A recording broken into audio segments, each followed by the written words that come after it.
तालुक्यातील जुनवणी येथे मोटरसायकलला कट मारल्याच्या कारणावरून एकाला मारहाण केल्याची घटना घडली आहे। ट्रॅक्टरने मोटरसायकलला कट का मारला असा जाब विचारल्याच्या कारणावरून पती पत्नीने मिळून तरुणाला काठीने मारहाण केली आणि शिवीगाळ केली।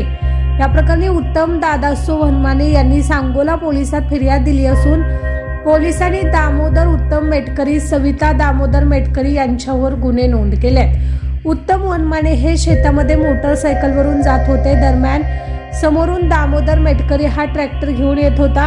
ट्रॅक्टरने उत्तम याला कट मारला, तसाच पुढे निघून गेला।